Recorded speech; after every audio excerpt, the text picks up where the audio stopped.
Hola, estimado alumno, ¿cómo te va? Espero que muy bien en todos los sentidos. Aprovecho para extenderte un enorme reconocimiento por la labor que has hecho en este tiempo de aprendizaje en casa, a ti y a quienes te han apoyado. Hemos concluido la evaluación del primer periodo y seguramente estás cosechando el fruto de tu esfuerzo. Muchas felicidades.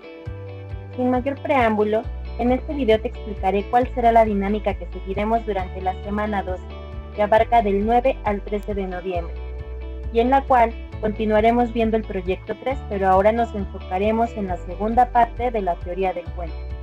A continuación te explico qué es lo que tendrás que hacer.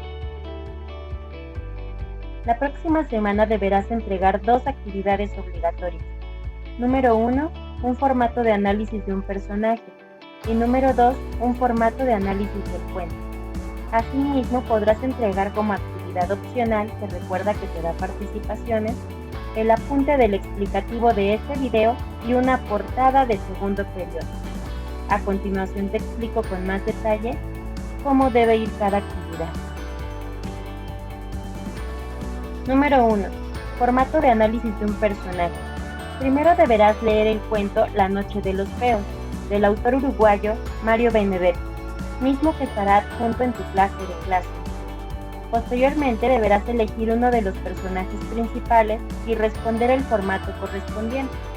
Con esta actividad pretendo que realices un análisis profundo del personaje seleccionado, mencionando sus características físicas y psicológicas a partir de la información que nos proporciona la lectura. Recuerda que no se trata de inventar información, se trata de que a partir de lo que leas puedas deducir lo que se te pregunta.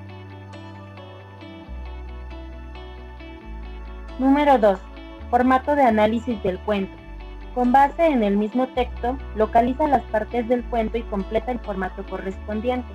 Muchos de estos elementos ya los hemos revisado la semana pasada, pero otros no. Los veremos a partir de esta semana. Para ello deberás ver el explicativo que viene a continuación. Presta mucha atención. Los personajes que aparecen en una narración se clasifican en principales. Son aquellos alrededor de los cuales circula toda la historia y a su vez se dividen en dos. Protagonista, que es quien realiza las acciones fundamentales de la historia y es el centro del conflicto. Y antagonista, que es quien genera los problemas a los que se enfrenta el protagonista. Si tomamos como referencia un cuento que para la mayor parte de nosotros es conocido como Caperucita Roja, podremos deducir que la protagonista es Caperucita Roja, mientras que el antagonista es el lobo, que es quien le genera los problemas. Sin ninguno de los dos existiría este cuento. Personajes secundarios son los que acompañan a los principales.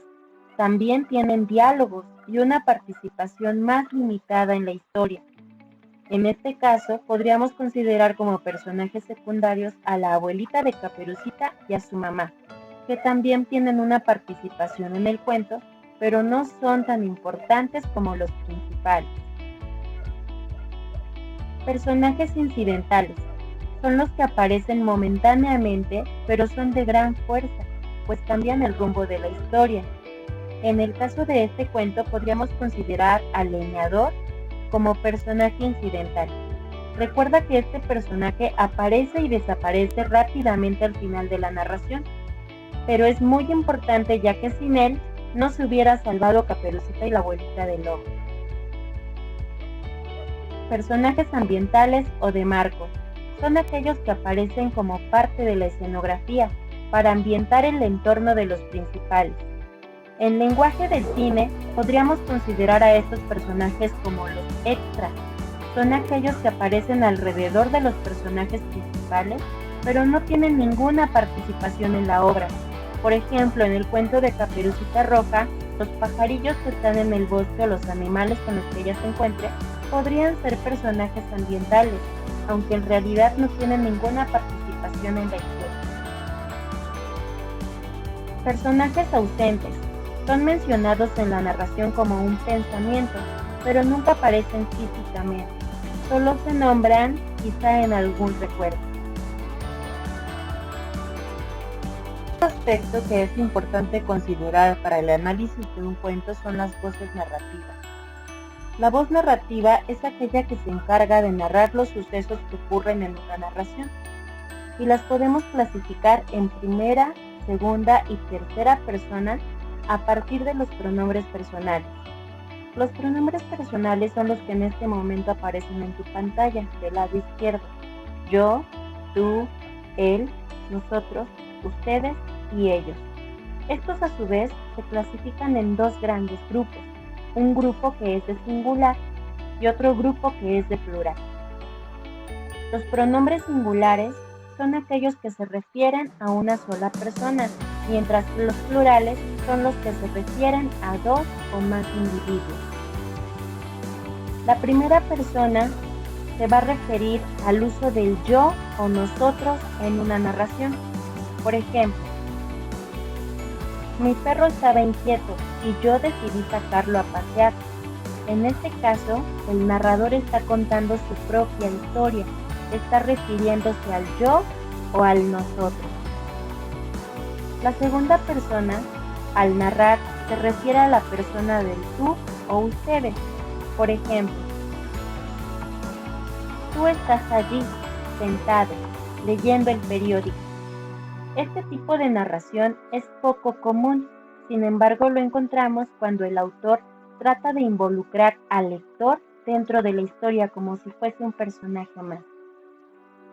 Y finalmente vamos a tener la voz narrativa en tercera persona, que se refiere a él o ellos. Por ejemplo, érase una vez un pequeño conejo. En este caso nos va a empezar a contar la historia de él, del conejo. Por eso está en tercera persona, en este caso del singular, porque el conejo es un solo individuo. Finalmente, tenemos que analizar el tipo de narrador en todos los cuentos en este caso. El tipo de narrador no es lo mismo que la voz narrativa. Tenemos tres tipos de narrador principalmente. Omnisciente. Es el que todo lo ve, como un dios. No forma parte de la historia, pero conoce todos los acontecimientos. Por lo general, narra en tercera persona. Por ejemplo, había una vez una niña llamada Caperucita Roja. En este cuento, el narrador sabe todo lo que hizo Caperucita Roja, lo que ella pensaba, lo que le dijo su mamá, lo que le dijo su abuela, como si hubiera estado allí presente en cada uno de los momentos, aunque el narrador no forma parte de la historia como tal. Es como una especie de Dios que todo lo sabe y todo lo ve. Después tenemos al narrador protagonista, que como su nombre lo dice, es el personaje principal de su propia historia. Por lo general, narra en primera persona. Por ejemplo, ambos somos feos, ni siquiera vulgarmente feos. Está hablando en primera persona del plural, como lo mencionábamos en las voces narrativas. Y en este caso, quien cuenta la historia es el protagonista de su propia historia. Y finalmente tenemos el narrador testigo, que es quien forma parte de la historia, pero solo como personaje secundario. Cuenta las acciones que alcanza a ver. Por lo general, se narra en tercera persona. Por ejemplo, Gatsby vivía junto a mí en una hermosa mansión. En esta narración, el narrador forma parte de la historia como un personaje y nos va a contar la historia de su amigo o de su familiar. Solamente nos va a platicar lo que alcanza a ver desde su papel como familiar o amigo. Esperando que esta explicación te haya servido para aclararte el tema, para disipar tus dudas, me despido de ti, no sin antes hacerte referencia a los siguientes puntos importantes. A entregar tus actividades en las fechas y horas estipuladas en Classroom. Recuerda que cada grupo ya tiene su propia fecha de entrega para las actividades y también su fecha para reuniones. Es muy importante que veas el video de la semana, porque en estos videos te sube la información completa del tema y de tus actividades. Recuerda que la reunión en Meet solo será para ampliar esta información y para resolver dudas. Y finalmente es muy importante que te mantengas al pendiente de los avisos en Facebook y WhatsApp para que no te pierdas información importante y podamos trabajar mejor. Sin más por el momento, te agradezco muchísimo tu atención. Que tengas una excelente semana. Gracias.